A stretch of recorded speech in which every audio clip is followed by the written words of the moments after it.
ಓದಿಸುತ್ತ ಜನರ ಸಾಧು ನಿಜ ಗುಣಿಗೆ ಮಣಿಯುವೆನೋ, ಸಾಧು ನಿಜ ಗುಣಿಗೆ ಮಣಿಯುವೆನೋ. ನಿಜವನ್ನರಿಸುವ ಶ್ರೀ ನಿಜ ಗುಣಿಯ ಗ್ರಂಥವನ್ನು ನಿಜವಾಗಿ ಕೇಳಿ ನಿಜಗೋಳ್ಮನ ಮುಳಗಿಸುವ ಸುಜನರಿಗೆ ನಿತ್ಯ ನಮಿಸುವೆನೋ, ಸುಜನರಿಗೆ ನಿತ್ಯ ನಮಿಸುವೆನೋ. ಭಕ್ತ ಜೀವನಿಗೆಲ್ಲ ಅದ್ವೈತ ಬೋಧಾದಿ ಸುತ್ತರನ್ನಾಗಿ ಗೈದ ಶ್ರೀ ಗಣೇಶಿಂದ ಸಿದ್ಧರುಡರಿಗೆ ನತನಂಬೆ, ಸಿದ್ಧರುಡರಿಗೆ ನತನಂಬೆ. ಬಾಳ ಬಲವೇ ಕಾಂತಕ್ಕೆ ಸರಿ ಬಾಳ ಗರ್ಜನೆ ಕೇಳೋ ತನಕ ಬಾಳ ಕೂಗುತ್ತಲಿಬ್ಬರೇ ಶಾಂತವೆಂಬುವ ನರಿಗಳು. ಬಾಳ ಶಕ್ತಿಯ ಸಿಂಹ ಗರ್ಜನೆ ಬಾಳ ಕೇಳಿದ ಬಳಿಕ ಕೂಗವು ಬಾಳ ಕೇಳಲು ಬೇಕು ಬೇಡ ಎಂಬ ಶಾಸ್ತ್ರವನ್ನು.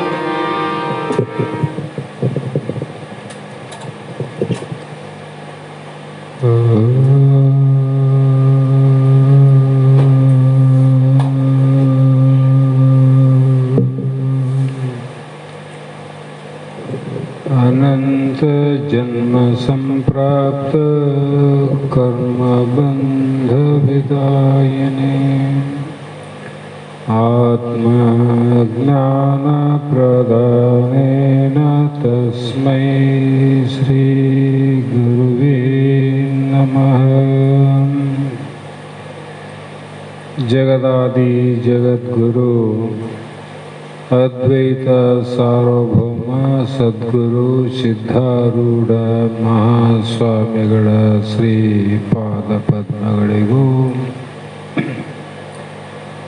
ಆರೂಢ ಜ್ಯೋತಿ ಸದ್ಗುರು ಶಿವಪುತ್ರ ಮಹಾಸ್ವಾಮಿಗಳ ಶ್ರೀಪಾದಗಳಿಗೂ, ಶ್ರೋತ್ರಿಯ ಬ್ರಹ್ಮನಿಷ್ಠರಾದ ಸದ್ಗುರು ಬಸವಾನಂದರ ಚರಣ ಕಮಲಗಳಿಗೂ ಅನಂತ ದೀರ್ಘ ದಂಡ ಪ್ರಣಾಮಗಳನ್ನು ಸಮರ್ಪಿಸುತ್ತ, ಸದ್ಗುರು ಸಿದ್ಧಲಿಂಗಪ್ಪ ತಾತ ಕಪಗಲ್ ಇವರನ್ನು ಮನದೋಡು ಧ್ಯಾನಿಸುತ್ತ, ತಮ್ಮೆಲ್ಲರಿಗೂ ವಂದಿಸುತ್ತ,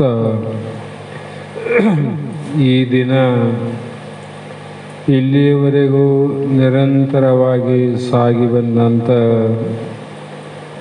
ಮನುಕುಲಕ್ಕೆ ಶ್ರೇಷ್ಠವಾದ ಗ್ರಂಥವಾದ ಶ್ರೀಮದ್ ಭಗವದ್ಗೀತೆ ಎನ್ನುವ ಗ್ರಂಥದ 8ನೇ ಅಧ್ಯಾಯದ 23ನೇ ಶ್ಲೋಕ ಇಂದಿನ ಆಧಾರದ ವಿಷಯವಾಗಿದ್ದು, ನಿನ್ನೆ ಶ್ಲೋಕದಲ್ಲಿ ಮಹಾತ್ಮರು ಜಗತ್ತಿನಲ್ಲಿ ಮನುಷ್ಯರು ಅಂದಾಗ ಎಲ್ಲರ ದೇಹಗಳು ಒಂದೇ ಪ್ರಕಾರವಾಗಿ 2 ಕೈ 2 ಕಾಲು, 1 ಮೂಗು, 2 ಕಣ್ಣು, 1 ಬಾಯಿ, ಈ ಥರ ಸಮವಾಗಿ ಕೋರಿದರೂ ಕೂಡ, ಸಮವಾಗಿ ಕಂಡು ಬಂದರೂ ಕೂಡ ಮಹಾತ್ಮರು ಆಧ್ಯಾತ್ಮಿಕ ದೃಷ್ಟಿಯನ್ನಿಟ್ಟುಕೊಂಡು, ಪಾರಮಾರ್ಥಿಕ ದೃಷ್ಟಿಯನ್ನಿಟ್ಟುಕೊಂಡು, ಮನುಷ್ಯ ಜನ್ಮದ ಲಾಭವನ್ನು ಮಾಡಿಕೊಳ್ಳುವ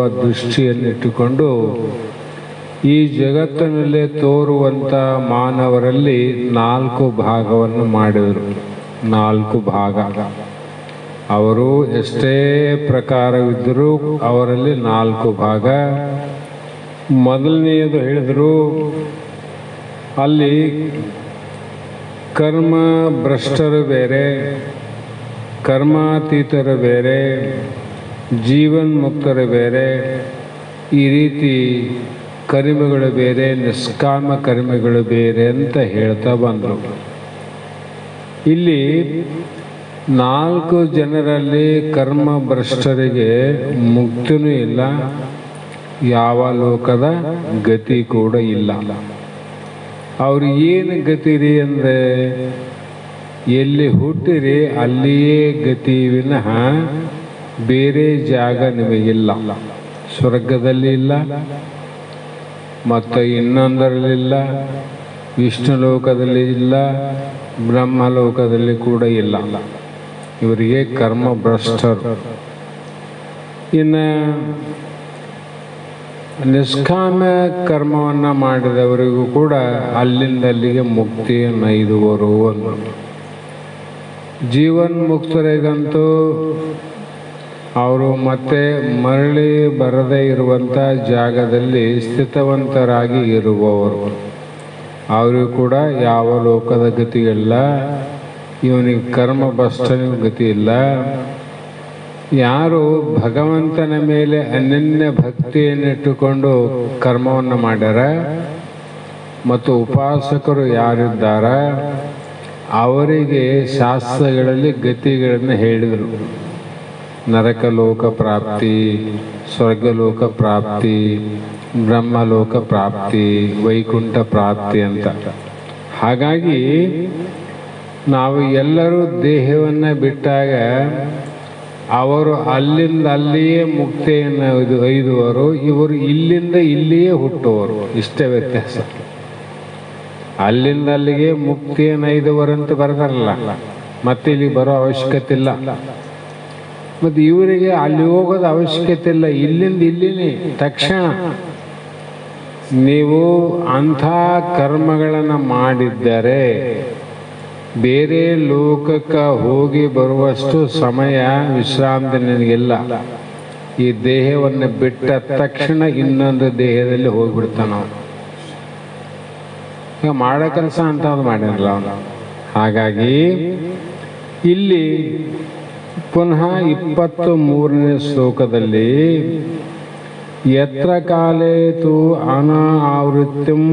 ಆವೃತ್ತಿಂ ಚ ಏವ ಯೋಗಿನ ಪ್ರಯಾತ ಯಾಂತಿ ತಂ ಕಾಲಂ ವಕ್ಷಾಮಿ ಭರತ ವರ್ಷವಿ ಅಂತ ಈ ಶ್ಲೋಕದಲ್ಲಿ. ಎಲೈ ಭರತ ವರ್ಷ ಅಂದರೆ ಶ್ರೇಷ್ಠವಾದ ಅರ್ಜುನ ಅಂತ. ಪಾಂಡವರಲ್ಲಿ ಶ್ರೇಷ್ಠನಾದವನು ಅರ್ಜುನ ಅಂತ ನೋಡ್ರಿ. ಯಾಕಂದರೆ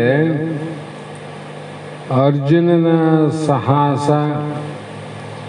ಅರ್ಜುನನ ಇಚ್ಛೆ, ಅರ್ಜುನನ ಅಪೇಕ್ಷೆ ಇದ್ದಂತೆ ಉಳಿದ 4 ಮಂದಿಯಲ್ಲಿ ಇದ್ದಿಲ್ಲ. ಕೃಷ್ಣ ಭಗವಂತನ ಆಶ್ರಯದಲ್ಲೇ 5 ಮಂದಿ ಇದ್ದರೂ ಕೂಡ ಅರ್ಜುನನಿಗೆ ಕೃಷ್ಣ ಭಗವಂತ ಯಾಕೆ ಉಪದೇಶ ಮಾಡಿದ? ಅವನು ಶ್ರೇಷ್ಠನಾದವನಂತ ತಿಳ್ಕೊಂಡೆ ಭಗವಂತ ಅರ್ಜುನನನ್ನು ಆಧಾರವಾಗಿಟ್ಟುಕೊಂಡು ಇಡೀ ಜಗತ್ತಿನ ಮನುಕುಲವನ್ನು ಉದ್ಧಾರ ಮಾಡೋಕ್ಕೋಸ್ಕರವಾಗಿ ಅರ್ಜುನನಿಗೆ ಭಗವದ್ಗೀತೆಯನ್ನು ಭಗವಂತ ಬೋಧಿಸಿದ ಅಂತ ಅರ್ಥ. ಅದಕ್ಕೆ ಯಾರು ಯೋಗಿಗಳು ಅಂತ ವಿಚಾರ ಮಾಡಿದರೆ, ಯಾವ ಕಾಲದಲ್ಲಿ ನಾವು ಪ್ರಯಾಣವನ್ನು ಮಾಡಿದರೆ ಪುನಃ ಹಿಂದಿರುಗಿ ಬರುವರೋ, ಇನ್ನೊಬ್ಬರು ಯಾವ ಕಾಲದಲ್ಲಿ ಪ್ರಯಾಣ ಮಾಡಿದರೆ ತಿರುಗಿ ಬರುವವರೋ ಆ ಕಾಲವನ್ನು ಇಲ್ಲಿ ಅರ್ಜುನ ಹೇಳ್ತಾರೆ. ಯಾಕಂದರೆ ಕಾಲ ಅಂತಂದರೆ ನಾವು ಭೂತಕಾಲ, ವರ್ತಮಾನ, ಭವಿಷ್ಯತ್ ಕಾಲ ಅಂತಲ್ಲ. ಕಾಲದ ಅಭಿಮಾನ ದೇವತೆಗಳು, ಅದಕ್ಕೆ ಇಂದ್ರಿಯ ಅಧಿದೇವತೆಗಳು ಅಂತ ನಾವು ಕೇಳ್ತೇವೆ. ಹೀಗೆ ಪ್ರತಿಯೊಂದು ದೇವತೆಗಳ ಮೇಲೆ ಅಭಿಮಾನ ಇರ್ತದೆ. ಆ ಅಭಿಮಾನ ಪ್ರಕಾರವೇ ಕೆಲವು ಮಾರ್ಗಗಳು ಅವ. ಕಾಶಿಗೆ ಹೋಗ್ಬೇಕಾದ್ರೆ ಕಾಶಿ ಮಾರ್ಗ ಹಿಡಿದ ಹೋಗ್ಬೇಕು. ರಾಮೇಶ್ವರಕ್ಕೆ ಹೋಗ್ಬೇಕಾದ್ರೆ ರಾಮೇಶ್ವರ ಮಾರ್ಗವನ್ನು ಹಿಡಿಬೇಕು. ಕಾರಣ ಆಯಾ ದೇವರ ದರ್ಶನಕ್ಕೆ ಹೋಗಬೇಕಾದರೆ ಆಯಾ ಮಾರ್ಗಗಳನ್ನು ಹಿಡದೇ ಹೋಗಬೇಕು. ಬೇರೆ ಮಾರ್ಗಕ್ಕೆ ಹೋದರೆ ನಾವು ಬಯಸಿದ ಊರು ಬರೋದಿಲ್ಲ, ಬೇರೆ ಊರು ಬರ್ಬೋದಿಲ್ಲ ಅಂತಲ್ಲ. ಅದರಂತೆ ಉಪಾಸಕರು, ಭಕ್ತಿ ಅಂದರೆ ಉಪಾಸಕರು ಅಂದ್ರೆ ಒಂದೇ. ಅವರು ಕೆಲವರು ಮರಳಿ ಬಾರದ ಮಾರ್ಗದಲ್ಲಿ ಪ್ರಯಾಣ ಮಾಡುತ್ತಾರೆ. ಹೋದ್ಮೇಲೆ ವಾಪಸ್ಸು ಬರಬಾರದು ಅಂತ ಪ್ರಯಾಣ ಮಾಡೋರು ಬೇರೆ, ಹೋಗಿ ವಾಪಸ್ಸು ಬರಬೇಕಂತ ಪ್ರಯಾಣ ಮಾಡೋರು ಬೇರೆ. ಈಗ ನಾವು ಹೋಗಿ ಬಂದ್ವಿ, ಅವರು ಕಾಶಿಗೆ ಹೋಗಿ ಬಂದರು, ನಾವು ರಾಮೇಶ್ವರಕ್ಕೆ ಹೋಗಿ ಬಂದ್ವಿ, ಮೊನ್ನೆ ಕೂಡ ಅಣ್ಣಾಮಲೈಗೆ ಹೋಗಿ ಬಂದ್ವಿ. ನಾವು ಆ ಕಡೆ ಹೋಗ್ಬೇಕಂತ ಪ್ರಯಾಣ ಮಾಡಿಲ್ಲ, ಮತ್ತೆ ಬರಬೇಕಂತ ಪ್ರಯಾಣ ಮಾಡಿದವರು. ಆ ಕಾರಣ ಮತ್ತೆ ಬಂದಿವಿಲ್ಲ. ನಾವು ಎಲ್ಲಿಗೆ ಬಂದೀವಿ? ಎಲ್ಲಿಂದ ಪ್ರಯಾಣ ಮಾಡಿದ್ದೀವಿ ಮತ್ತೆ ಅಲ್ಲಿಗೆ ಬಂದಿದ್ವಿ. ಅದೇ ಕ್ಷೇತ್ರಗಳಲ್ಲಿ ಎಷ್ಟೋ ಜನ ಪ್ರಯಾಣಿಕರು ನೋಡೀವಿ. ನೀವು ಎಲ್ಲಿಂದ ಬಂದಿರಿ, ಯಾವ ಊರಿಂದ ಬಂದಿರಂದ್ರೆ ಅವರು ಹೇಳೋದೇ ಬೇರೆ. ಯಾವ ಊರಂದರೆ ಹೇಳಲ್ಲಯ್ಯ, ನಾವಿರುವ ಊರು ಎಲ್ಲ ನಮ್ಮದಯ್ಯ ಅಂತಾರೆ. ಅವ್ರು ಯಾಕೆ ಹಂಗಂತಾರಂದ್ರೆ ವಾಪಸ್ ಬರಬಾರ್ದಂತಲೇ ಹೋಗ್ಯಾರ, ಮತ್ತೆ ಯಾಕೆ ಬರ್ತಾರ?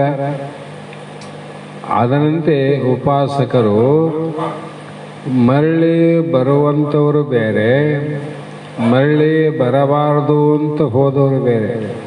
ಆ ಪ್ರಕಾರ ಈ ಇಬ್ಬರನ್ನು ಉದ್ದೇಶಿಸಿ ಈ ಒಂದು ಶ್ಲೋಕದಲ್ಲಿ ಮಹಾತ್ಮರು ಏನು ಹೇಳ್ತಾರಂದ್ರೆ, ಯೋಗಿಗಳ ಅಂತ ಪದಪ್ರಯೋಗ ಮಾಡಿ. ಯಾಕಂದ್ರೆ ಇವರು ಗೌರವ ನಾಮವಂಥದ್ದು. ಯೋಗಿ ಅಂದರೆ ಬಹಳ ಗೌರವ ಸೂಚಕ ವಾಚಕ. ಸಾಧು ಅಂತೀವಿ, ಸಂತರು ಅಂತೀವಿ, ಮತ್ತು ಬೇರೆ ಬೇರೆ ಮಹಾತ್ಮರಂತ ಕರಿತೀವಿ. ಅವರು ಮನುಷ್ಯರೇ, ನಾವು ಮನುಷ್ಯರೇ. ಅವ್ರಿಗೆ ಮಹಾತ್ಮರು, ಅವ್ರಿಗೆ ಸಂತರು, ಅವ್ರಿಗೆ ಶರಣರು, ಅವ್ರಿಗೆ ಯೋಗಿಗಳಂತ ಯಾಕೆ ಕರಿತೀವಿ ಅಂದರೆ ಗೌರವದ ವಾಕ್ಯ ಅಂತ. ಮಹಾತ್ಮರು ಬಂದಾರಂದ್ರೆ ಸಾಕು, ಎಷ್ಟು ಗೌರವ ನೋಡ್ರಿ. ಅದಕ್ಕೆ ಶಾಸ್ತ್ರಗಳು ಉಪಾಸಕರಿಗೆ ಗೌರವವನ್ನು ಕೊಟ್ಟು ಹೇಳ್ತಾವ, ಇವು ಯೋಗಿಗಳು ಅಂತ. ಹಾಗಾಗಿ ಆದ್ದರಿಂದಲೇ ಉಪಾಸಕರನ್ನು ನಿಷ್ಕಾಮ ಕರ್ಮ ಯೋಗಿಗಳೆಂದು, ಸಕಾಮ ಕರ್ಮ ಯೋಗಿಗಳೆಂದು ಎರಡು ಭಾಗವನ್ನು ಮಾಡಿ, ಈ ವಿದ್ಯೆಯು ಯಾರಿಗೆ ಸಂಬಂಧ ಅಂದರೆ 4 ಭಾಗದಲ್ಲಿ ಇಲ್ಲಿಂದಿಲ್ಲೇ ಹೋಗಬೇಕಾಗಿಲ್ಲ, ಅಲ್ಲಿಂದ ಅಲ್ಲಿಗೆ ಮುಕ್ತಿಯನ್ನು ಪಡೆಯೋರು ಹೇಳೋದಲ್ಲ. ಮಧ್ಯದ ಇಬ್ಬರು ಯಾರಲ್ಲ, ಅವರನ್ನು ಕುರಿತು ಸರ್ವಸಾಧಾರಣವಾಗಿ ವಿಚಾರ ಮಾಡಿದರೆ ಇದು ಮಾನವರು ಎಲ್ಲರಿಗೆ ಸಂಬಂಧಿಸಿದ ವಿಷಯವಲ್ಲ. ಎಲ್ಲ ಮನುಷ್ಯರಿಗೆ ಸಂಬಂಧಪಟ್ಟದಂತ ತಿಳ್ಕೊಬೇಡ್ರಿ. ಒಂದೇನರ್ಥ, ಅಧಿಕಾರಿಗಳಿಗೆ, ಪುಣ್ಯಾತ್ಮರಿಗೆ, ಸಾಧಕರಿಗೆ ಅನ್ನುವಂಥ ವ್ಯಕ್ತಿಗಳಿಗೆ ಸಂಬಂಧಿಸಿದ ವಾಕ್ಯ ಅಂತ. ಕಾರಣ ನಾವು ಯಾವುದೇ ಉದಾಹರಣೆ ಹೇಳಿದಾಗ ಮೊದಲು ಹೇಳಿದಂತೆ ನಾವು ಹೋಗಿ ಬರಬೇಕನ್ನೋರು ಬಂದವರು ಬೇರೆ, ಹೋದ ಮೇಲೆ ಬರಬಾರ್ದು ಅನ್ನೋರು ಬೇರೆ. ಕಾಮ್ಯ ಕರ್ಮಿಗಳು ಹೋಗಿ ಬರೋರು, ನಿಷ್ಕಾಮ್ಯ ಕರ್ಮಿಗಳು ಹೋಗಿ ಬರದೇ ಇರುವವರು. ಹಾಗಾಗಿ ಮುಂದಿನ ಶ್ಲೋಕದಲ್ಲಿ ಏನು ಹೇಳ್ತಾರೆ ಅಂದರೆ, ಅಗ್ನಿ ಜ್ಯೋತಿ ಅಹಂ ಶುಕ್ಲ ಷಣ್ಮಾಸ ಉತ್ತರಾಯಣಂ ತತ್ರ ಪ್ರಯಾತ ಗಚ್ಚಂತಿ ಬ್ರಹ್ಮ ಬ್ರಹ್ಮವಿದಂ ಜನಂ ಅಂತ. ಅಂದರೆ ಅರ್ಜುನ, ಬ್ರಹ್ಮ ಉಪಾಸಕರಾದ ಜನರು ಬ್ರಹ್ಮನನ್ನು ಕುರಿತು ಉಪಾಸನೆ ಮಾಡ್ತಾರಲ್ಲ, ಆ ಜನರು ಅಗ್ನಿ ಜ್ಯೋತಿ ಹಗಲು ಶುಕ್ಲ ಪಕ್ಷ 6 ತಿಂಗಳ ಉತ್ತರಾಯಣ ಕಾಲ ಅಂತ ಬರೀತಾರೆ.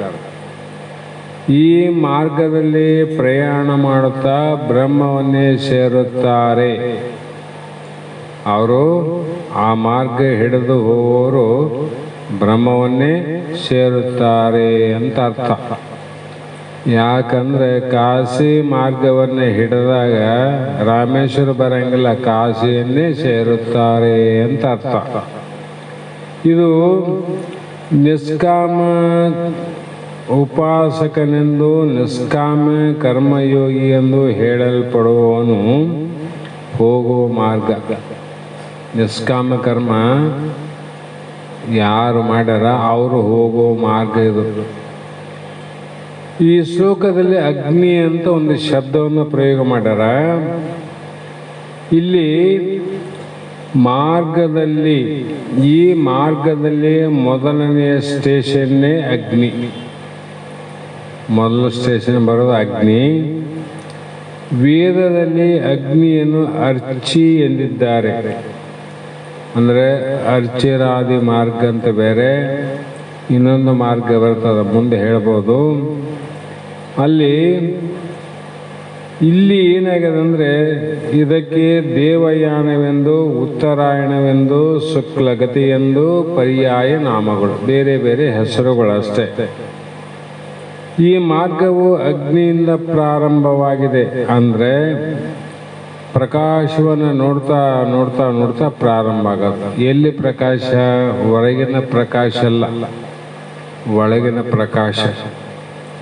ಪ್ರಕಾಶ ಇದ್ದಲ್ಲಿ ಅದಕ್ಕೆ ಬೆಂಕಿ ಅಂತೀವಿ, ಅಗ್ನಿ ಅಂತೀವಲ್ಲ.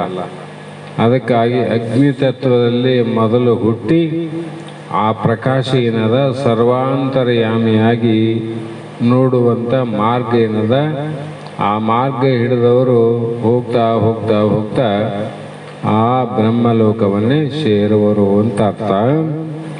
ಆದ್ದರಿಂದಲೇ ಈ ಮಾರ್ಗವನ್ನು ಶುಕ್ಲಗತಿ ಎಂದಿದೆ. ಇದಕ್ಕೆ ಜ್ಯೋತಿರ್ಮಯವಾದ ಅಗ್ನಿ ಎಂದು ಒಂದೇ ವಸ್ತುವಿನಂತೆ ಹೇಳಿದ್ದಾರೆ.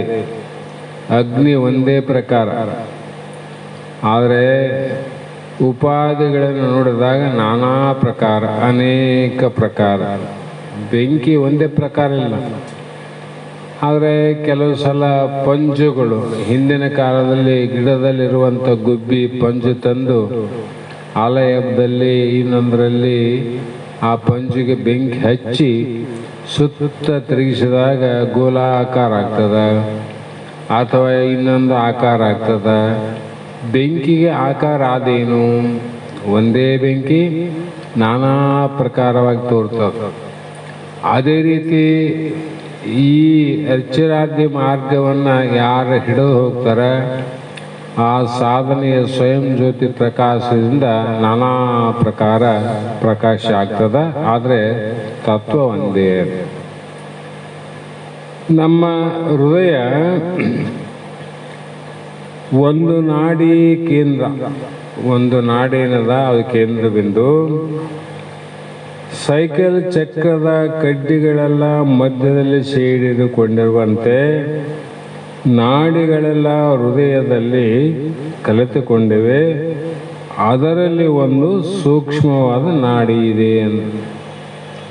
ಒಳಗಡೆ ತಂದ್ರು ನಾಡಿ. ಆ ಸೂಕ್ಷ್ಮ ನಾಡಿ ಹೇಗಿದೆ ಅಂದರೆ, ಈಗೊಂದು ಬಂಡಿ ಗಾಲಿ ಇದೆ, ಬಂಡಿ ಗಾಲಿ. ಆ ಗಾಲಿ ಮಧ್ಯದಲ್ಲಿ ಕುಂಭ ಅಂತ ಇರ್ತದೆ. ಕುಂಭ ಗೊತ್ತಲ್ಲ? ಆ ಕುಂಭಕ್ಕೆ ಅನೇಕ ಕಟ್ಟಿಗಳು ಸೇರಿ ಒಂದು ಗಾಲಿ ಚಕ್ರ ಆಗ್ತದೆ, ಒಂದು ಚಕ್ರ ಆಗಿದೆ. ಅದರಲ್ಲಿ ಮುಖ್ಯವಾದದ್ದು ಯಾವುದು? ಕುಂಭ. ಮುಖ್ಯವಾದದ್ದು ಕುಂಭ. ಕುಂಭಿದ್ದಿಲ್ಲ ಅಂದರೆ ಇವಕ್ಕೆ ಎಲ್ಲಿ ತರ್ತಾರೆ, ಬೇರೆ ಯಾವುದಕ್ಕೂ ಇರಲಿಕ್ಕೆ ಆಸ್ಪದ ಇಲ್ಲ. ಅದರಂತೆ ಸುಷುಮ್ನ ನಾಡಿ ಅದು ಸೂಕ್ಷ್ಮವಾಗಿದ್ದು ಊರ್ಧ್ವಗಾಮಿ, ಅದಕ್ಕೂ ಬ್ರಹ್ಮಲೋಕಕ್ಕೂ ಸರಾಸರಿ ಸಂಬಂಧವಿದೆ. ಕುಂಭಕ್ಕೂ ಚಕ್ರಕ್ಕೂ ಸಂಬಂಧ ಆದಲ್ಲಿ ಈಗ ಅದರಂತೆ ಇಲ್ಲಿ ಕೂಡ ಸುಷುಮ್ನ ಬ್ರಹ್ಮನಾಡಿ ಅಂತ ಇದ್ದು ಸುಷುಮ್ನ ನಾಡಿಗೂ ಬ್ರಹ್ಮನಾಡಿ ಅಂತಾರೆ, ಬ್ರಹ್ಮನಾಡಿಗೂ ಕೂಡ ಸುಷುಮ್ನ ನಾಡಿ ಅಂತ ಕರೀತಾರೆ. ಹೀಗೆ ತಿಳಿಬೇಕಾಗಿದ್ರೆ ಒಂದು ದೇಹವನ್ನು ಆಪರೇಷನ್ ಮಾಡಿದಾಗ ಇದು ತಿಳಿಯುವುದಿಲ್ಲ, ಅದು ವಸ್ತು ರೂಪದಲ್ಲಿಲ್ಲ, ಅದು ಶಕ್ತಿ ರೂಪದಲ್ಲಿದೆ, ಸೂಕ್ಷ್ಮ ಅಂದಲ್ಲ. ಅದಕ್ಕೆ ಸಿದ್ಧಾರೂಢ ಮಹಾಸ್ವಾಮಿಗಳಲ್ಲಿ ಭಾಳ ಜನ ವೈದ್ಯರು, ವಕೀಲರು, ಉಪನ್ಯಾಸಕರು, ಅಧ್ಯಾಪಕರು ಶಾಸ್ತ್ರ ಕೇಳಕ್ಕೆ ಬರ್ತಿದ್ರಂತ. ಅವರು ಪ್ರತಿ ಸಲ ಹೇಳುವಾಗ ಈ ಬ್ರಹ್ಮರಮದ ಆಧಾರ ಸ್ವಾದಿಷ್ಟ ಅಂತ ಹೇಳುವಾಗ ಅಲ್ಲಲ್ಲಿ ಚಕ್ರಗಳಾವ, ಆ ಚಕ್ರಕ್ಕೆ ದಳಗಳಾವ, ದಳಗಳಲ್ಲಿ ಅಕ್ಷರಗಳಾವ ಅಂತ ಹೇಳ್ತಾ ಬಂದರು. ಅವರು ಬಹಳ ಸ್ವಾರಸ್ಯಕರವಾಗಿ ಸದ್ಯ ಇದ್ದಾವೇನು ಅನ್ನುವ ರೀತಿಯಲ್ಲಿ ಹೇಳ್ತಿದ್ರು. ಅವ್ರು ಹೇಳೋದನ್ನು ಕೇಳುವಂಥ ವೈದ್ಯರಿಗೆ ಸಂಶಯ ಬಂತು, ಬೇರೆಯವರಿಗೆ ಬರಲಿಲ್ಲ. ಯಾಕೆ ಸಂಶಯ ಬಂತು ಅಂದರೆ, ಪ್ರತಿದಿನ ಒಂದೊಂದು ದೇಹವನ್ನು ಕೊಯ್ದು ಆಪರೇಷನ್ ಮಾಡೋರು. ಅವರು ಆಪರೇಷನ್ ಮಾಡೋರಲ್ಲ, ಅವ್ರು ಎಷ್ಟೋ ದೇಹಗಳನ್ನು ಆಪರೇಷನ್ ಮಾಡಿದ್ರು ಕೂಡ ಈ ಗುರುಗಳು ಹೇಳುವಂಥ ಚಕ್ರಗಳು, ದಳಗಳು, ಎಲೆಗಳು ಒಂದು ಇಲ್ಲಲ್ಲ ಅಂತ ಸಂಶಯ ಬಂತು. ಸಹಜವಾಗಿ ಸಂಶಯ ಬರೋದು.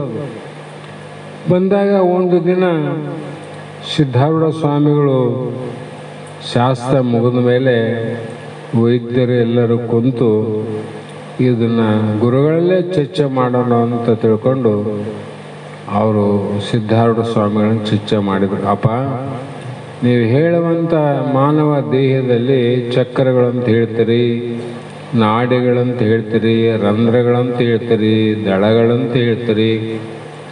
ಆದರೂ ಕೂಡ ನಾವು ಇಷ್ಟು ದೇಹಗಳನ್ನು ಒಂದಲ್ಲ ಎರಡಲ್ಲ ನೂರಾರು ದೇಹಗಳನ್ನು ಆಪರೇಷನ್ ಮಾಡೀವಿ, ಕೊಯ್ದೀವಿ, ನೋಡಿವಿ. ಅಲ್ಲಿ ದಳಗಳೇ ಇಲ್ಲ, ಚಕ್ರಗಳೇ ಇಲ್ಲ, ಮತ್ತು ಅದು ಸುಳ್ಳು, ಶಾಸ್ತ್ರ ಸುಳ್ಳು ಅಂತ ಕೇಳಿದ್ರು ಅವರು. ಆವಾಗ ಸಿದ್ಧಾರೂಢ ಮಹಾಸ್ವಾಮಿ ಹೇಳಿದರು, ಈಗ ನಾ ಹೇಳ್ತಕ್ಕಂಥದ್ದು ಏನಾದರೆ ಅದು ಹೀಗೆ ತಿಳಿಯೋದಲ್ಲ, ಬದು ವಸ್ತು ರೂಪದಲ್ಲಿದ್ದರೆ ಗೊತ್ತಾಗ್ತಿತ್ತು, ಅದು ಶಕ್ತಿ ರೂಪದಲ್ಲಿ ಇರ್ತಾವಂದ್ರೆ ಅವರು. ವಸ್ತು ರೂಪದಲ್ಲಿದ್ದರೆ ಕಾಣ್ತಾವ. ಆಪರೇಷನ್ ಮಾಡುವಾಗ ಗಡ್ಡೆ ಕಂಡವಿಲ್ಲ ಅವ್ರಿಗೆ, ಅನಂತ ದೋಷ ಕಂಡವು. ಚಕ್ರ ಯಾಕೆ ಕಾಣಲಿಲ್ಲ? ಅವು ಗಡ್ಡೆ, ನರ, ನಾಡಿ ವಸ್ತು ರೂಪಗಳೆಲ್ಲ ಅವು ಕಾಣ್ತಾವ. ಆದರೆ ಶಕ್ತಿ ರೂಪದಲ್ಲಿ ಅದಲ್ಲ, ಅದಕ್ಕೆ ಕಾಣೋದಿಲ್ಲ ಅಂತ ಹೇಳಿದಾಗ ಇದು ಯಾವಾಗ ಗೊತ್ತಾಗ್ತದ್ರಿ ಅಂದರೆ ಉಪಾಸಕರ ಮಹಾಪ್ರಯಾಣ ಕಾಲದಲ್ಲಿ ಅದು ತಿಳಿಯುತ್ತದೆ. ಬಹಳ ಸಾಧನೆ ಮಾಡಿದಾಗ ಮಾತ್ರ ಅದು ತಿಳಿತದಪ್ಪ. ಹಿಂಗೆ ಕೊಯ್ದು ನೋಡಿದ್ರೆ ಕಾಣೋದಲ್ಲ ಅಂತ. ಸಗುಣ ರೂಪದಲ್ಲಿದ್ದರೆ ಕಾಣ್ತಿತ್ತು. ಹಾಗಾಗಿ ಇದು ಪ್ರಕಾಶ ಮಾರ್ಗ ಅಂತ ಇಲ್ಲಿ ಹೇಳ್ತಾ ಬಂದರು. ಅಗ್ನಿಯೊಡನೆ ಸಂಬಂಧವೆಂದರೆ ತನ್ನ ಒಳಗಿನ ಅಗ್ನಿಯೊಡನೆ ಸಂಬಂಧ ಬೀಳಬೇಕು. ನಮ್ಮವರು ಸತ್ತ ಮೇಲೆ ಶವವನ್ನು ಬೆಂಕಿಯಲ್ಲಿ ಹಾಕಿ ಕಪಾಲು ಒಡೆಯುವವರೆಗೆ ಇದ್ದು ಆತನು ಬ್ರಹ್ಮಲೋಕಕ್ಕೆ ಹೋದಂತೆ ಅಂತ ಇಲ್ಲಿ ಸಂತೋಷ ಪಡ್ತಾರೆ. ಬೆಂಕಿಯಲ್ಲಿ ಬ್ರಾಹ್ಮಣರು ಕೆಲವು ಅಗ್ನಿಯಲ್ಲಿ ಸುಡ್ತಾರಲ್ಲ, ಅವರೆಲ್ಲ ತಲೆ ಯಾವಾಗ ಹೊಡಿತಿಲ್ಲ ಆ ತಕ್ಷಣ ಬ್ರಹ್ಮಲೋಕಕ್ಕೆ ಹೋಯಿತು ಅಂತ ಸಂತೋಷ ಪಡೋರು ಆ ಮಂದಿ. ಇನ್ನು ಮಣ್ಣಲ್ಲಿಡೋರು ಏನಂದರೆ ದೇಹವನ್ನು ಮಣ್ಣಿನಲ್ಲಿ ಹಾಕಿ ಮುಚ್ಚಿ ಮೇಲೆ ಒಂದು ಬಂಡೆ ನೆಟ್ಟು ಮಣ್ಣಿನ ಒಂದು ಬಸವಣ್ಣ ಮಾಡಿ ಆ ಬೆರಳಿಗೆ ಕಟ್ಟಿದಂಥ ಸೂತ್ರಧಾರವನ್ನು ಮೇಲೆ ತಂದು ಬಸವಣ್ಣಗೆ ಸುತ್ತಿ ಇಹಲೋಕದಿಂದ ಸ್ವರ್ಗಲೋಕಕ್ಕೆ ಹೋದೋ ಅಂದ ತಕ್ಷಣ ಇವರು ಸಂತೋಷ ಪಡ್ತಾರೆ. ಅವನು ಇಲ್ಲಿ ಏನನ್ನ ಪಾಪ ಮಾಡಿರಲಿ, ಏನನ ಪಾಪ ಮಾಡಲಿ, ಏನನ ಮಾಡಲಿ, ಏನು ಕೆಟ್ಟದ್ದು ಮಾಡೋದು ಕೂಡ ಕಳಿಸ್ಬಿಡೋರು ಅವರು. ಯಾರು ಕಳಿಸಿದ್ರು ನಿಮ್ಮನ್ನು? ಇಲ್ಲಿ ಅವ್ರು ಸಂಸ್ಕಾರ ಮಾಡುವಾಗ ಯಾರೋ ಸ್ವಾಮಿಗಳಾಗಲಿ ಅವರಾಗಲಿ ಅವರೇ ಸ್ವರ್ಗಲೋಕಕ್ಕೆ ಕಳಿಸೋರು, ಅಲ್ಲಿ ತಲೆ ಹೊಡೆದು ಬ್ರಹ್ಮಲೋಕಕ್ಕೆ ಕಳಿಸೋರು ಅವರು. ಈ ಶಕ್ತಿಯಿಂದ ವೃತ್ತಿ ಅನ್ನುವಂಥದ್ದು ಆಧಾರ ಚಕ್ರದಿಂದ ಬ್ರಹ್ಮರಂಧ್ರಕ್ಕೆ ಹೋಗು ಪ್ರಕಾಶ, ಅದು ಬ್ರಹ್ಮಲೋಕದ ಗತಿ. ಈ ತಲೆ ಹೊಡೆದ್ರು ಹೋಗೋ ಗತಿಯಲ್ಲ. ಹಾಗಾಗಿ ಇದು ಭೌತಿಕವಾದ ಅಗ್ನಿ, ಉಪಾಸನೆಗೆ ಸಂಬಂಧಿಸುವುದು ಅಭೌತಿಕವಾದ ದಿವ್ಯ ಅಗ್ನಿ. ಇದು ಕಾಣುವುದು ಅಗ್ನಿ, ಅದು ಪ್ರಕಾಶಮಾನವಾಗಿ ತೋರುವುದೇನಾದ ದಿವ್ಯವಾದ ಅಗ್ನಿ ಅಂತ. ಯಾಕ್ರಿ ಅಂದರೆ ಅಗ್ನಿ ಪ್ರಕಾಶವಾಗಿ ನಮಗೆ ಕಾಣಬೇಕಾದ್ರೆ ಯಾವುದೊಂದು ಉಪಾಧಿ ಬೇಕು ನೋಡ್ರಿ. ಪ್ರಕಾಶ ಆದಿಲ್ಲ, ಇಲ್ಲಿ ಲೈಟ್ ಆದ, ಪ್ರಕಾಶ ಆದ, ಆದರೆ ಉಪಾಧಿ ಇಲ್ಲದ ಬೆಳಕಾದಲ್ಲಿ, ಅಲ್ಲಿ ಉಪಾಧಿ ಇಲ್ಲದ ಬೆಳಕು, ಅದಕ್ಕೆ ದಿವ್ಯ ಜ್ಯೋತಿ ಅಂತ ಕರೆದರು. ಇದು ಕೆಲವರು ನಾ ಹೇಳಿದ್ದೆ ಬರೆದಾರೆ, ಇಲ್ಲಿ ಏನು ಬಿಟ್ಟಿಲ್ಲ ಅವರು. ಮಠಾಧಿಪತಿಗಳು ಮರಣಿಸುತ್ತಲೇ, ಯಾರು ನಮ್ಮ ಮಠದವರು, ಈಗೆಲ್ಲರಿಗೂ ಮನೆಗಿನ ಬಂದವ ಅಪರಸ್ಯ ಬೇರೆ, ಮಠದವ್ರಿಗೆ ಭಯ ಆಗ್ಯದ.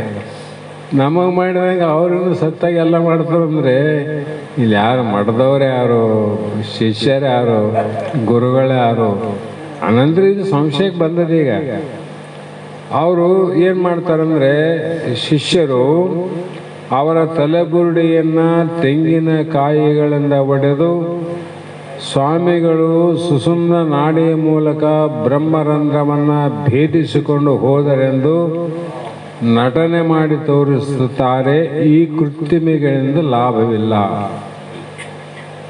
ಹಿಂಗ 100 ಜನ ಇಲ್ಲಿ ತೂತು ಹಾಕಿದ್ರೇನು, ಅಪ್ಪ ಎಲ್ಲಿ ಬಿಟ್ಟ ಪ್ರಾಣ ಎಲ್ಲ, ಇದು ಬ್ರಹ್ಮರಂಧ್ರದಲ್ಲಿ ದೇಹ ಬಿಟ್ರು ಅಂತ.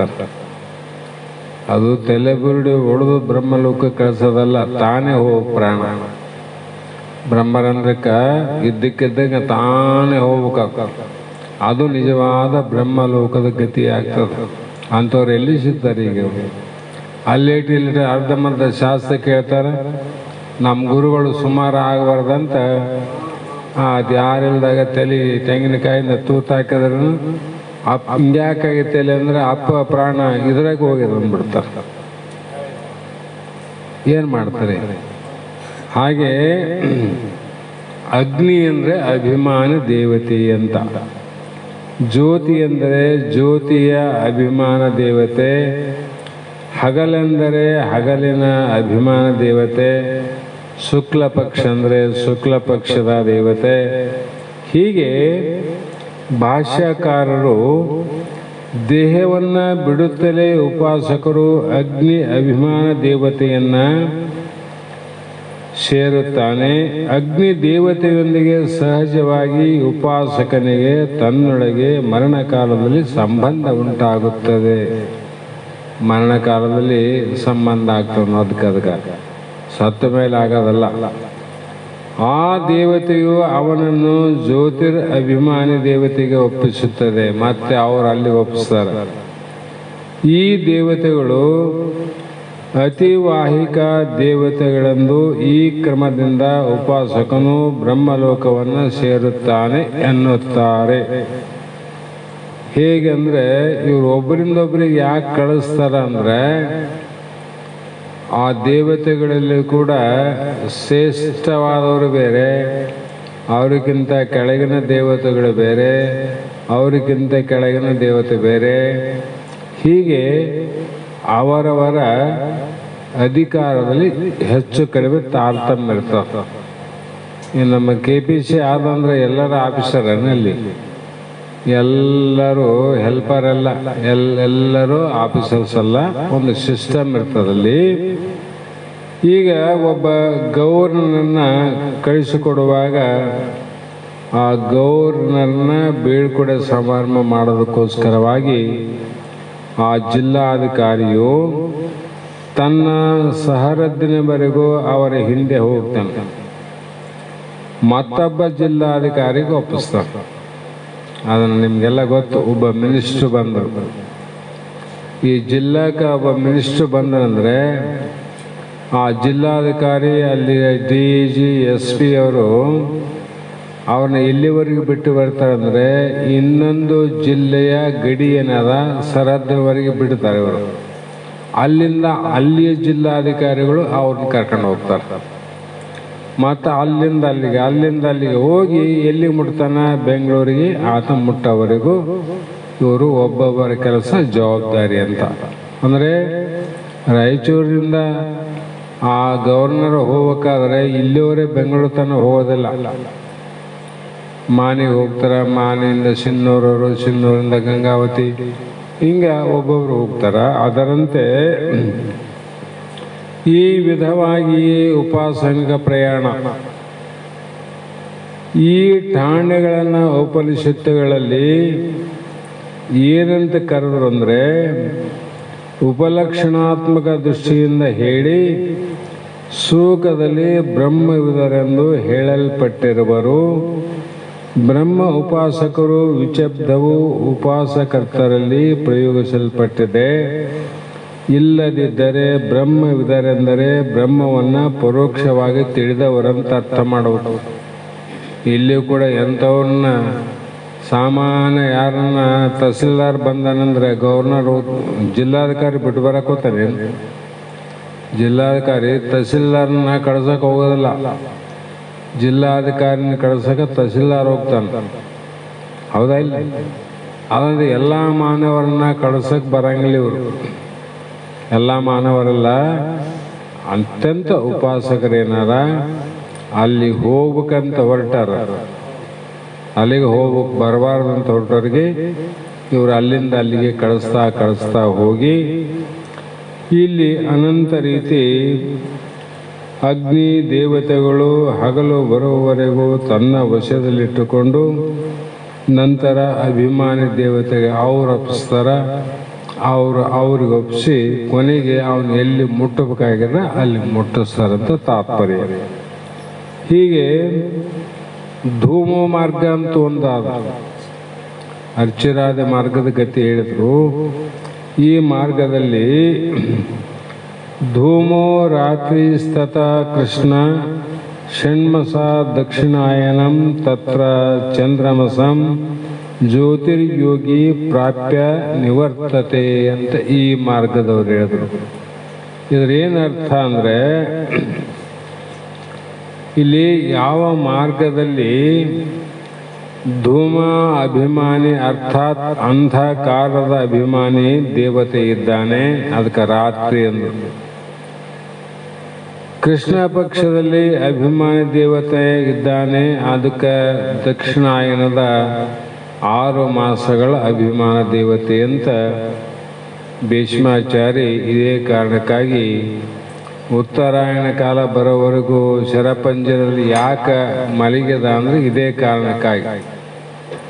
ಅಲ್ಲಿ ಹೋಗ್ಬೇಕಲ್ಲ, ಅವನು ಎಲ್ಲಿಗೆ ಹೋಗ್ಬೇಕಾದ ಅಲ್ಲಿ ಹೋಗ್ಬೇಕಾಗಿತ್ತಲ್ಲ, ಅದಕ್ಕೋಸ್ಕರವಾಗಿ ಇಲ್ಲಿ ಕೂಡ ಸಕಾಮ ಕರ್ಮಪರರಾದ ಯೋಗಿಗಳು ದೇಹವನ್ನು ಬಿಟ್ಟಾಗ ಧೂಮರಾತ್ರಿ ಕೃಷ್ಣ ಪಕ್ಷ 6 ತಿಂಗಳ ದಕ್ಷಿಣಾಯನ ಮಾರ್ಗದಿಂದ ಪ್ರಯಾಣ ಮಾಡಿ ಚಂದ್ರ ಪ್ರಕಾಶದಂತಿರುವ ಸ್ವರ್ಗಲೋಕವನ್ನು ಸೇರಿ ಆ ಸ್ವರ್ಗಲೋಕದಲ್ಲಿ ಕೆಲವು ದಿನ ಭೋಗಗಳನ್ನು ಅನುಭವಿಸಿ, ಇವ್ರಿಗೇನು ಕೊರತೆ ಇಲ್ಲ, ಸ್ವರ್ಗಲೋಕಕ್ಕೆ ಹೋಗಿ ಸ್ವರ್ಗಲೋಕದ ಭೋಗವನ್ನು ಅನುಭವಿಸಿ.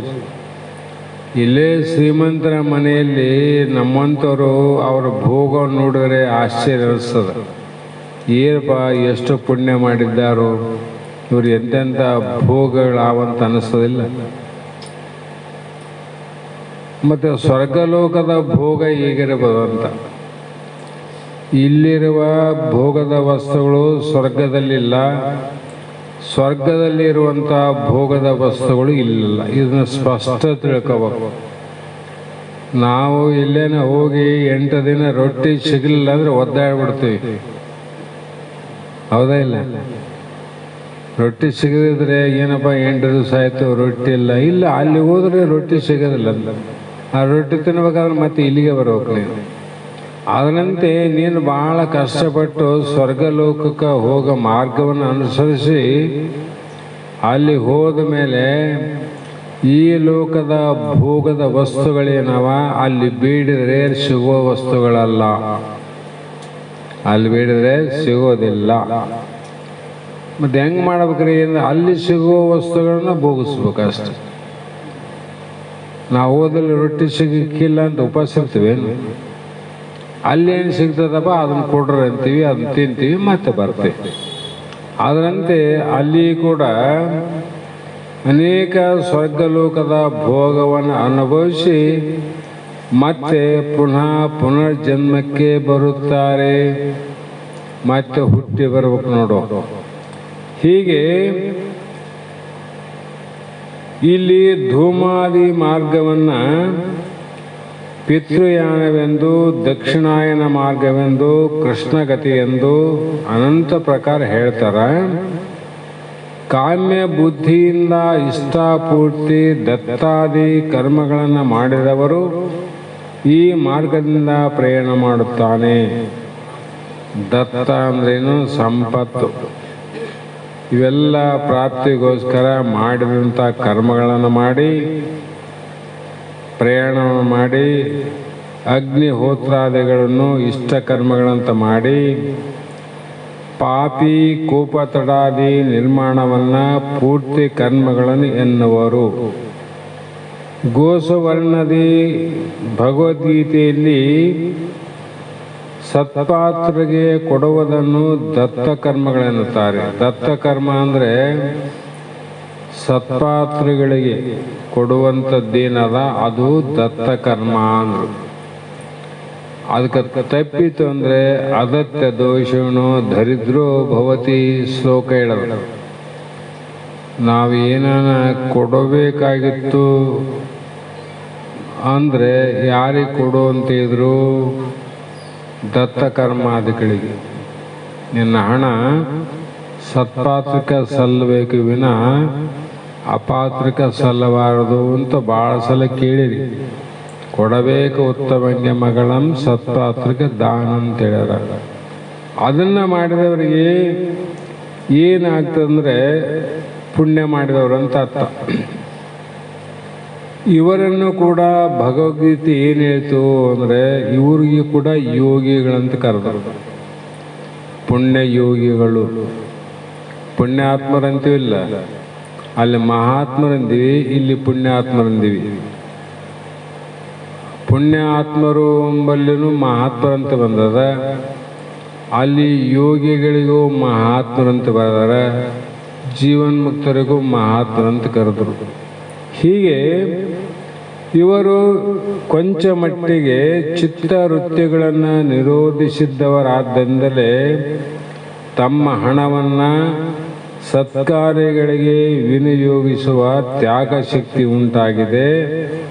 ಕಾಮ ಬುದ್ಧಿಯಿಂದಲಾದರೂ ಸರಿಯೇ ಪುಣ್ಯ ಕಾರ್ಯಗಳಿಗೆ ಧನವನ್ನು ಖರ್ಚು ಮಾಡುವುದು ಸಾಮಾನ್ಯ ವಿಷಯವಲ್ಲ. ಪುಣ್ಯ ಬರಬೇಕಂತ ಅಪೇಕ್ಷೆ ಎಲ್ಲರಿಗಾದ. ಆ ಪುಣ್ಯ ಕಾರ್ಯಕ್ಕೆ ಏನಾದರೂ ದಾನವನ್ನು ಮಾಡಬೇಕು ಅನ್ನುವ ಬುದ್ಧಿ, ನನಗೆ ಏನಾದರೂ ಒಳ್ಳೆಯದಾಗಲಿ ಎನ್ನುವ ಭಾವದಿಂದಾದರೂ ಕೊಡಲಿ ಅಥವಾ ನಿಷ್ಕಾಮದಿಂದಾದರೂ ಮಾಡಲಿ, ಇದು ಮಾಡುವಂಥ ಬುದ್ಧಿ ಉತ್ಪತ್ತಿ ಆಗಬೇಕಾಗಿದ್ದರೆ ಬಹು ಜನ್ಮದ ಪುಣ್ಯಾತ್ಮರಿಗಂತ ಅರ್ಥ ಮಾಡ್ರಂದ್ರು. ಬಹಳ ಪುಣ್ಯಾತ್ಮ, ಇದು ಸಾಮಾನ್ಯ ವಿಷಯವಲ್ಲ. ಇವರು ದೇಹವನ್ನು ಬಿಟ್ಟು ಮಹಾಪ್ರಯಾಣ ಮಾಡುವಾಗ ಇವರಿಗೆ ಮೊದಲು ಸಿಗುವ ಸ್ಟೇಷನ್ ಯಾವುದ್ರಿ? ಬೆಂಗಳೂರು ಹೋಗ್ಬೇಕಾದ್ರೆ ಮೊದಲನೇ ಸ್ಟೇಷನ್ನು ರಾಯಚೂರು. ನಮ್ಮ ಅಲ್ಲಿಂದ ಆದೋನಿ, ಅಲ್ಲಿಂದ ಮಂತ್ರಾಲಯ, ಆದೋನಿ, ಗುಂತಕಲ್ಲು, ಅನಂತಪುರ, ಹಿಂಗಾವಲಿ ಸ್ಟೇಷನ್. ಅದರಂತೆ ಧೂಮ ಎಂದರೆ ಹೊಗೆ, ಅವರ ಕೋರಿಕೆಗಳೇ ಅವರನ್ನು ಹೊಗೆಯಂತೆ ಆವರಿಸುತ್ತದೆ. ಅವರೇನು ಬೇಡಿಕೆ ಅದ ಅದೇ ಆವರಿಸಿ, ಇವರ ಮಾರ್ಗವು ಕತ್ತಲೆ ಆದ್ದರಿಂದ ಕೃಷ್ಣಗತಿ ಎಂದು ಹೇಳಿದೆ. ಅದು ಧೂಮ ಅಂದ್ರೆ ಹೊಗೆ ಕತ್ತಲಿರ್ತಲ್ಲ, ಅದಕ್ಕೆ ಇಲ್ಲಿ ಕತ್ತಲೆ ಮಾರ್ಗ ಅಂತ ಶಾಸ್ತ್ರ ಕರೆದರು. ಅದು ನಿಜವಾದ ಕತ್ತಲಲ್ಲ. ಈ ರೀತಿ ಮಾಡೋದೇನದ ಕತ್ತಲೆ ಮಾರ್ಗ ಅದೇನು ವಿಶೇಷವಾಗಿ ವಿಚಾರ ಮಾಡಿದ್ರೆ ಇದೊಂದು ಕೂಡ ಅಜ್ಞಾನದ ಮಾರ್ಗ ಅಂತ ಅರ್ಥ. ಜ್ಞಾನ ಮಾರ್ಗ ಅಂತ ಅಲ್ಲಲ್ಲ, ಮೋಕ್ಷ ಅಂತ ಆಗೋದಲ್ಲಲ್ಲ. ಆ ಕಾರಣಕ್ಕಾಗಿ ಇದು ಎಂಥ ವಸ್ತುವನ್ನಾದರೂ ಕೂಡ ಸರಿಯಾಗಿ ಪರಿಶೀಲಿಸಲಾಗದ ಸ್ಥಿತಿ ಇವರಿಗೆ ಮೊದಲೇ ಸಹಜವಾಗಿ ಧೂಮ ಅಭಿಮಾನಿ ದೇವತೆಯೊಡನೆ ಸಂಬಂಧ ಉಂಟಾಗಿದೆ. ನಿನಗೆ ಅಭಿಮಾನಿ ದೇವತೆ ಸಂಬಂಧ ಆದಲ್ಲ, ಹಂಗಾಗಿ ವಸ್ತುವನ್ನು ಸರಿಯಾಗಿ ನೋಡುವಂಥ ಪರಿಶೀಲನೆ ಮಾಡುವಂಥ ವಿಚಾರ ನಿನ್ನಲ್ಲಿ ಬರೋದಿಲ್ಲ. ಅಭಿಮಾನ ದೇವತೆಗಳಾರ ಇಂದ್ರಿಯ ಅಧಿದೇವತೆಗಳಂತ ಕರಿತೀವಿ. ಆ ದೇವತೆಯು ಜೀವನನ್ನು ರಾತ್ರಿ ಅಭಿಮಾನ ದೇವತೆಗೆ ಸೇರಿಸುತ್ತದೆ. ಅಲ್ಲಿಂದ ದಕ್ಷಿಣ ಅಭಿಮಾನ ದೇವತೆಯನ್ನು ಸೇರುತ್ತೆ. ಅಲ್ಲಿಂದ ಚಂದ್ರಲೋಕವನ್ನು ಸೇರಿ ದಿವ್ಯ ಸುಖಗಳನ್ನು ಅನುಭವಿಸಿ ಪುಣ್ಯವು ಕ್ಷೀಣಿಸುತ್ತಲೇ ಚಂದ್ರಲೋಕದಿಂದ ಮೇಘಮಂಡಲಕ್ಕೆ ಜಾರುತ್ತಾನೆ. ಬರದೆ ಕ್ಷೀಣೆ ಪುಣ್ಯ ಮರ್ತ್ಯಲೋಕ ವಿಶಂತಿ. ಮೇಘಲೋಕ ಸೇರಿದ ಮೇಲೆ ಅದು ಮಳೆಯ ಮೂಲಕ ಭೂಮಿ ಮೇಲೆ ಬೀಳುತ್ತಾನೆ. ನಾವು ಅಲ್ಲಿಂದ ಹಂಗಾಗಿ ಬಿದ್ದವರು. ಭೂಮಿಯ ಮೇಲೆ ಬಿದ್ದು ಸಸ್ಯಗಳ ದ್ವಾರ ಧಾನ್ಯಗಳನ್ನು ಸೇರುತ್ತಾನೆ. ಅಲ್ಲಿ ಸಸ್ಯಗಳು ಗಿಡ ಗಂಟೆ ಎಲ್ಲ ಬೆಳಿತಾವಲ್ಲ, ಅದ್ರ ಸೇರ್ತಾವಲ್ಲ, ನೀರಿನಲ್ಲಿ ಸೇರಿಸಿ ಕೆಲವು ಧಾನ್ಯ ರೂಪ, ಕೆಲವು ಹಣ್ಣುಗಳ ರೂಪ, ಮತ್ತೊಂದು ಕಾಳುಗಳ ರೂಪ, ನವಧಾನ್ಯ ಅಂತ ಬರೆದಲ್ಲಿ ಆ ಧಾನ್ಯವನ್ನು ಆ ಜೀವನ ಕರ್ಮ ಅನುಸಾರವಾಗಿ ಅವನು ಯಾವ ಗರ್ಭದಲ್ಲಿ ಹುಟ್ಟಬೇಕು, ಆ ತಂದೆ ಆ ಗರ್ಭದಲ್ಲಿ ಹುಟ್ಟಬೇಕು. ಅವರು ಅಂಥ ತಂದೆ ತಾಯಿಗಳೇ ಅವನು ತಿಂತಾರಂತ ಬರೋದು ಶಾಸ್ತ್ರ. ನೀನು ಮಲ್ಲಿ ನಿರ್ಣಯ ಯಾರ ಗರ್ಭದಲ್ಲಿ ಹುಟ್ಟಬೇಕು ಅಂದರೆ ಆ ಗರ್ಭದಲ್ಲಿ ಇದ್ದ ತಂದೆ ತಾಯಿಗಳು ತಿಂತಾರೆ ಆ ಧಾನ್ಯಗಳನ್ನು. ಅದಕ್ಕಾಗಿ ಜಗತ್ತಿನಲ್ಲಿ ನಾನಾ ಪ್ರಕಾರ ತಿನ್ನೋರಾರಲ್ಲ. ಯಾಕೆ ಎಲ್ಲರೂ ಒಂದೇ ಪ್ರಕಾರ ತಿನ್ನಂಗಿಲ್ಲ ಅಂದರೆ ಪಾಪಿ ಪುಣ್ಯ ಕರ್ಮಿ ಧರ್ಮಿ ಜ್ಞಾನಿ ಯೋಗಿ ಇವೆಲ್ಲ ಬೇರೆ ಬೇರೆ ಜಾಗ ಮಾಡ್ಯಾರ. ಅದಕ್ಕಾಗಿ ಪೂರ್ವ ತಯಾರದಲ್ಲಿ ಅವರು ಅದೇ ತಿಂದಿರ್ತಾರೆ. ತಿಂದಂಥ ಸಮಯದಲ್ಲಿ ಆ ತಾಯಿ ತಂದೆಗಳ ತಿಂದು ನಂತರ ಜನ್ಮಿಸುತ್ತಾರೆ. ಅವರಲ್ಲಿ ತಿಂದದ್ದೇನಾಯಿತು, ಅಲ್ಲಿ ವೀರ್ಯ ಆಯಿತು, ಅಲ್ಲಿ ರಕ್ತ ಆಯಿತು, ನಂತರ ಜನ್ಮ ಆಯಿತು. ಇದು ಅವನ ಕಥೆ ಆಯ್ತು ನೋಡ್ರಿ. ಅದಕ್ಕೆ ಹುಟ್ಟತ್ಲೆ ನಾನಾ ಪ್ರಕಾರವಾಗಿ ಹುಟ್ಟುತ್ತಾರಿಲ್ಲ ಜಗತ್ತಿನಲ್ಲಿ. ಈ ಸಕಾಮಕರ್ಮಿ ದಕ್ಷಿಣಯಾನದಲ್ಲಿ ಸಾಯದೆ ಉತ್ತರಾಯಣದಲ್ಲಿ ಮರಣ ಹೊಂದಿದರೆ ಅವನು ದಕ್ಷಿಣಯಾನ ಕಾಲದಲ್ಲಿ ಸಾಯಲಿಲ್ಲಪ್ಪ, ಉತ್ತರಾಯಣ ಕಾಲದಲ್ಲಿ ದೇಹ ಬಿಟ್ಟ. ಯಾಕಂದ್ರೆ ಭೀಷ್ಮ ಅಲ್ಲಿ ಬೇಡಂದ ಅಲ್ಲಿ ಬಿಟ್ಟನಲ್ಲ, ಅದರಂಗೆ ಇವನಿಗೆ ಅಚಾನಕ್ ಅಲ್ಲಿ ಹೋದ ಅಂದರೆ ಕೃಷ್ಣ ಅಭಿಮಾನ ದೇವತೆಯು ಈ ಜೀವನನ್ನು ದಕ್ಷಿಣಾಯನವು ಬರುವವರೆಗೆ ತನ್ನಲ್ಲೇ ಇಟ್ಟುಕೊಂಡು ಆಮೇಲೆ ಆ ಅಭಿಮಾನ ದೇವತೆಗೆ ಅವನು ಒಪ್ಪಿಸ್ತಾನ. ಮತ್ತು ನೀ ಏನು ಮಾಡೋದು, ನೀನು ಎಲ್ಲಿ ಸೇರಬೇಕು ಅಲ್ಲೇ ಹೋಗಿ ತೇರಿಸ್ತಾನೆ. ನೀವು ಹೋಗ್ಬೇಕಂದ್ರೆ ತನ್ನಲ್ಲಿ ಇಟ್ಕಂತ ನಮ್ಮ ಮುಂದಕ್ಕೆ ಬಿಡಂಗಿಲ್ಲ. ಮತ್ತೆ ತಿರುಗಿ ಬಂದಾಗ ಅಲ್ಲೇ ಹಾಕಿ ಅಲ್ಲಿಯೇ ಕರ್ಮಗಳನ್ನೇ ನೀನು ಅನುಭವಿಸ್ಬೇಕು ಅಂತ ಇಲ್ಲಿ ಕೂಡ ಹೇಳ್ತಾ ಬಂದರು. ಮುಂದೆ 26ನೇ ಶ್ಲೋಕದಲ್ಲಿ ಶುಕ್ಲ ಕೃಷ್ಣೇ ಗತಿ ಏತೆ ಜಗತ್ ಶಾಶ್ವತೆ ಮತೆ ಏಕಾಯಾತಿ ಅನಾವೃತ್ಯಂ ಅನ್ಯಯ ಆವರ್ತತೆ ಪುನಃ ಅಂದರೆ ಇದು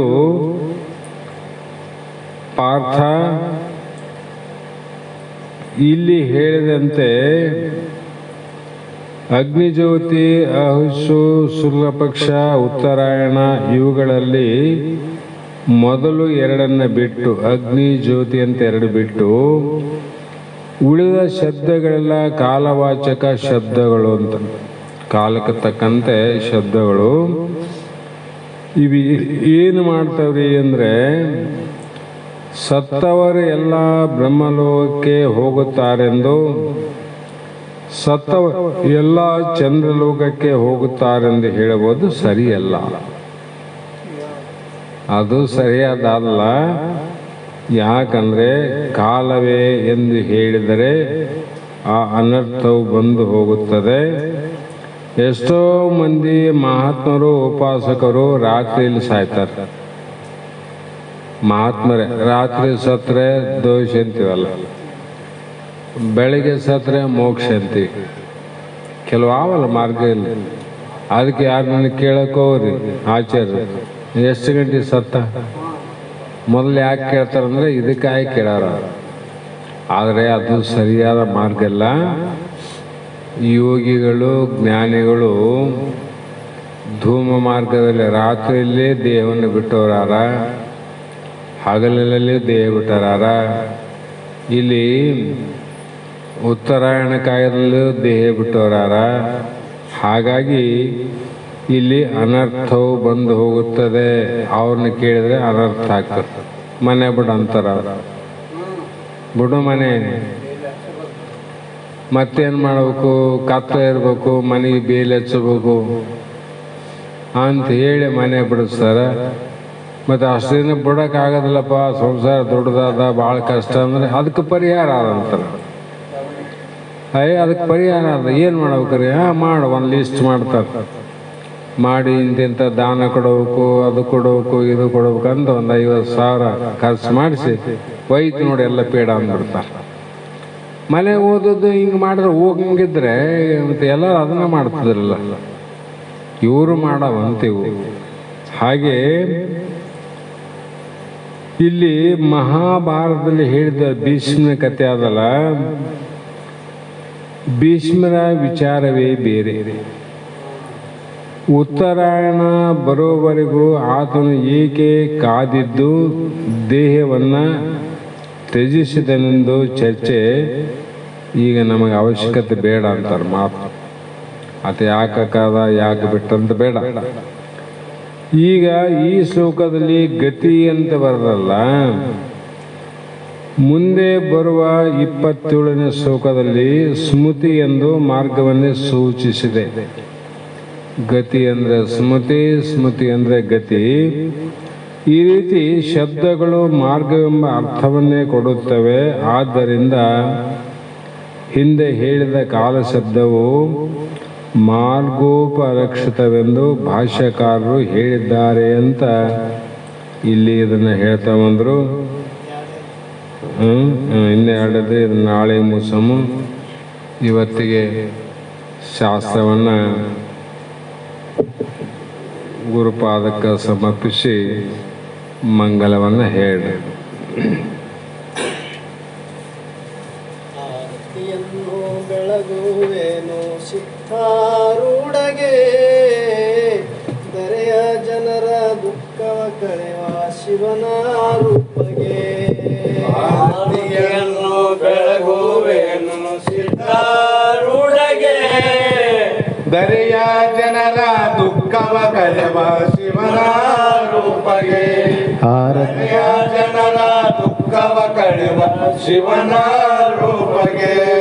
ಮೂರು ಜೀವಿಗಳಿಗೆ ಸಾಕ್ಷಿ ಆದ ದೇವಗೆ, ಮೂರು ಜೀವಿಗಳಿಗೆ ಸಾಕ್ಷಿ ಆದ ದೇವಗೆ. ಆರು ಮತದ ಮರ್ಮ ಅರಿತ ನಿಗಮ ನಿಷ್ಠೆಗೆ. ಆರತಿಯನ್ನು ಬೆಳಗುವೇನು ಸಿದ್ಧಾರೂಢಗೆ, ದರೆಯ ಜನರ ದುಃಖವ ಕಳೆವ ಶಿವನ ರೂಪಗೆ. ದರೆಯ ಜನರ ದುಃಖವ ಕಳೆವ ಶಿವನ ರೂಪಗೆ. ವಂಚಕ ಜನರು ಬೆಂಕಿ ಇಡಲು ಸಹಿಸಿದ ದೇವಗೆ, ವಂಚಕ ಜನರು ಬೆಂಕಿ ಇಡಲು ಸಹಿಸಿದ ದೇವಗೆ. ಪಂಚಾಕ್ಷರಿಯ ಮಂತ್ರವನ್ನು ಅರುಹಿದ ದೇವಗೆ. ಆರತಿಯನ್ನು ಬೆಳಗುವೇನು ಸಿದ್ಧಾರೂಢಗೆ, ದರೆಯ ಜನರ ಶಿವನ ರೂಪಗೆ ದರಿಯ ಜನರ ದುಃಖವ ಕಳೆವ ಶಿವನ ರೂಪಗೆ ಪಂಚಕೋಶ ಪಂಚಪಾಶಗಳ ಹರಿಸಿದ ದೇವಗೆ ಪಂಚಕೋಶ ಪಂಚಪಾಶ ಹರಿಸಿದ ದೇವಗೆ ಸಂಚಿತಾದಿ ಕರ್ಮವನ್ನು ದಯಿಸಿದ ದೇವಗೆ ಆರತಿಯನ್ನು ಬೆಳಗುವೆನು ಸಿದ್ಧಾರೂಢಗೆ ದರಿಯ ಜನರ ದುಃಖವ ಕಳೆವ ಶಿವನ ರೂಪಗೆ ದರಿಯ ಜನರ ದುಃಖವ ಕಳೆವ ಶಿವನ ರೂಪಗೆ ಓಂ ಚೈತನ್ಯಂ ಶಾಶ್ವತಂ ಶಾಂತಂ ವ್ಯೋಮಾತೀತಂ ನಿರಂಜನಂ ತಸ್ಮೈ ಶ್ರೀ ಗುರವೇ ನಮಃ ಶ್ರೀಮದ್ ಜಗದ್ಗುರು ಸಿದ್ಧಾರೂಢ ಸ್ವಾಮಿ महाराज की जय श्री सद्गुरु शिवपुत्र स्वामी महाराज की जय श्री सद्गुरु बसवा